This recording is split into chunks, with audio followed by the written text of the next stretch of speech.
Hi everyone, welcome you all in my channel science by Ranu. आज हम लोग पढ़ने जा रहे हैं क्लास 9th साइंस एनसीईआरटी के 5th chapter fundamental unit of life से न्यूक्लियस के बारे में। न्यूक्लियस का जो पॉइंट है सेल चैप्टर में, उसमें बेसिक स्ट्रक्चर हम न्यूक्लियस के पढ़ेंगे, प्लस न्यूक्लियस के अंदर डीएनए, जीन, क्रोमोसोम्स, ये सारे टर्म्स जैसे बच्चे आते हैं, बच्चे बहुत कंफ्यूज हो जाते हैं कि इसमें अंतर क्या है या सिमिलरिटीज क्या है। तो इसको भी थोड़ा डिटेल से समझेंगे। तो वीडियो को अंत तक जरूर देखिएगा और मेरा चैनल अगर सब्सक्राइब नहीं किया है तो सब्सक्राइब तो करना ही पड़ेगा आपको। तो चलिए डिटेल में जानते हैं न्यूक्लियस क्या होता है। आपने प्लांट सेल और एनिमल सेल पे प्रैक्टिकल किया होगा। आपको याद हो कि अनियन सेल को जब हम लोग माइक्रोस्कोप के नीचे देखते हैं तो हमें एक तो सेल वॉल दिखती है, बीच में कुछ छोटे छोटे स्पॉट्स दिखते हैं। यही स्पॉट एक्चुअली न्यूक्लियस है। 9th के प्रैक्टिकल में हमको अक्सर अनियन का स्लाइड बनाना होता है और उसके ऑब्जर्वेशन के बेस पे हमको सेल का स्ट्रक्चर ड्रॉ करना होता है। कई बच्चे जो कि प्रैक्टिकल क्लासेस नहीं अटेंड करते या उन्हें नहीं ध्यान रहता, वो जब ये डायग्राम बनाते हैं तो जो डिटेल में उन्होंने प्लांट सेल का डायग्राम पढ़ा होता है ना, जिसमें उनको माइटोकॉन्ड्रिया भी दिख जाएगा, क्लोरोप्लास्ट भी दिख जाएगा, सारे डिटेल स्ट्रक्चर बना देते हैं। नहीं, उसकी ज़रूरत नहीं होती इसमें। अगर आपको अनियन पील का प्रैक्टिकल करने को दिया गया है और उसका डायग्राम बनाने को दिया गया है, तो आपको सिर्फ वो बनाना है जो आपने माइक्रोस्कोप के अंदर देखा। जब हम इस प्रैक्टिकल को करते हैं तो इसको सेफ्रेनिन या आयोडीन से स्टेन करते हैं। स्टेन क्यों करते हैं, ये एक क्वेश्चन इसमें जरूर बनता है। स्टेन इसलिए करते हैं क्योंकि सेल ऑर्गेनेल्स जो होते हैं और सेल वॉल जो होती है, सबकी अलग अलग थिकनेस होती है। अलग अलग थिकनेस होने के कारण ये अलग अलग अमाउंट में कलर को एब्जॉर्ब कर लेते हैं।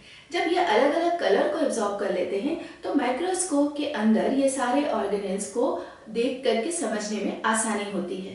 अगर आप बिना डाई किए इसको आप माइक्रोस्कोप के अंदर देखेंगे तो आपको यही सेल ऑर्गेनेल्स क्लियर नहीं दिखेंगे।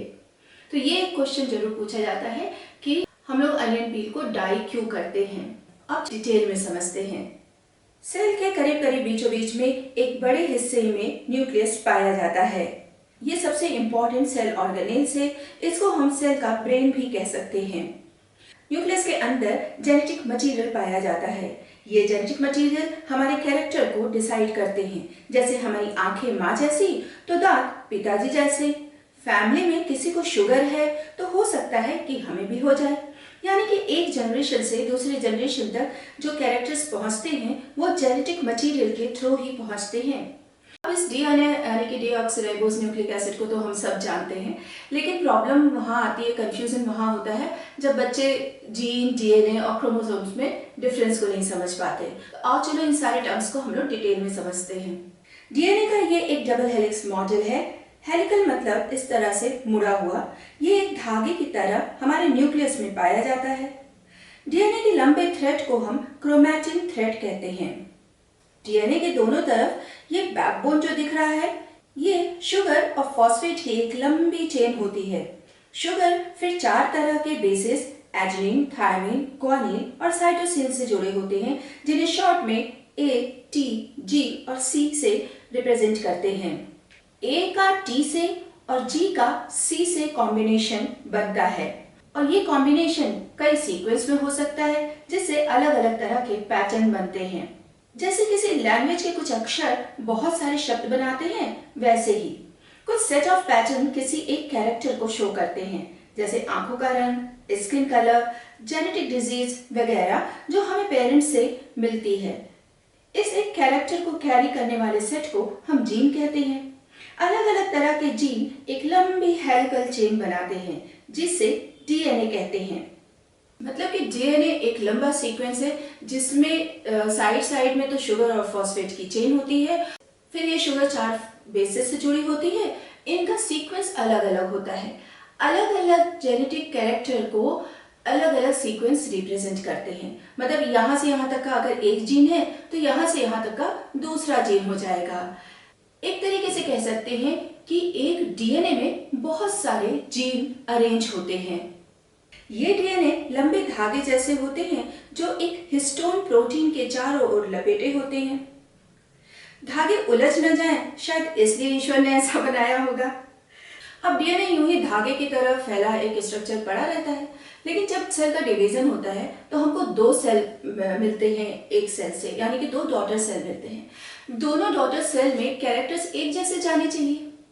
अगर कैरेक्टर एक जैसे जाने चाहिए तो इसका मतलब डीएनए भी हाफ ऑफ डिवाइड होना चाहिए इक्वली। अगर इस तरह से उलझा हुआ धागा पड़ा है, इसको बीच से सोचो कि हम डिवाइड कर दें इक्वल, कहीं कोई डीएनए का पीस चला जाएगा, कहीं कोई, ये बराबर से डिवाइड नहीं होगा। और अगर बराबर से डिवाइड नहीं हुआ तो क्या होगा, हमारे सेल्स एक जैसे नहीं दिखेंगे। जैसे ये स्किन का सेल है, हर एक सेल एक दूसरे से रिजेंबल कर रहा है, लेकिन अगर एक का कैरेक्टर दूसरे का कैरेक्टर अलग होगा तो पता चला हमारी स्किन भी बहुत तरह की हो जाती है।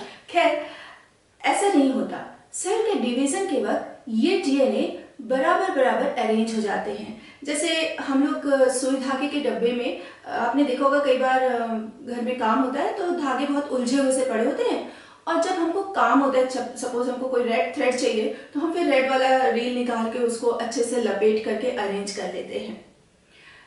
अरेंज करने के कारण डिवीजन बराबर बराबर हो जाता है, इसीलिए सेल इसको अरेंज करता है। पहले जब ये अलग अलग धागे की तरह पड़ा हुआ था तब हम इसको क्या बोल रहे थे, क्रोमैटिन थ्रेड। है ये डीएनए ही। अब ये डीएनए एक अलग अलग बंडल्स में डिवाइड होता चला जाएगा, तब इसको बोलते हैं क्रोमोसोम्स। आओ अब इसको और डिटेल में समझते हैं। जैसे सेल डिवीजन का समय आता है, ये क्रोमैटिन थ्रेड डीएनए के और टाइटली पैक्ड होकर अरेंज हो जाते हैं, और ये टाइटली पैक्ड डीएनए अब क्रोमोसोम्स कहलाते हैं। एक क्रोमोसोम सेम अपने डीएनए की एक और कॉपी बना करके रहता है, यानी कि अब डीएनए में आपको 4 लोब्स दिखेंगे। ह्यूमन सेल में 23 पेयर्स ऑफ क्रोमोसोम्स पाए जाते हैं। 23 क्रोमोसोम्स माँ से और 23 क्रोमोसोम्स पिता से मिलते हैं।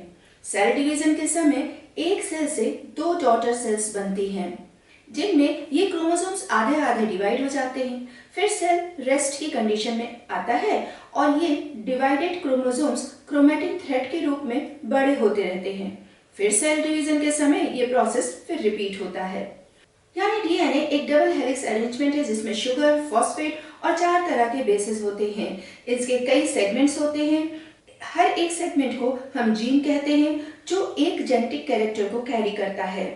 डीएनए सेल के रेस्ट पीरियड में एक धागे जैसा पड़ा होता है, जिसे क्रोमैटिन थ्रेड कहते हैं, और जब सेल डिवाइड करता है तो यही क्रोमैटिन थ्रेड यानी डीएनए और टाइटली पैक्ड हो जाते हैं, जिसे हम अब क्रोमोसोम्स कहते हैं।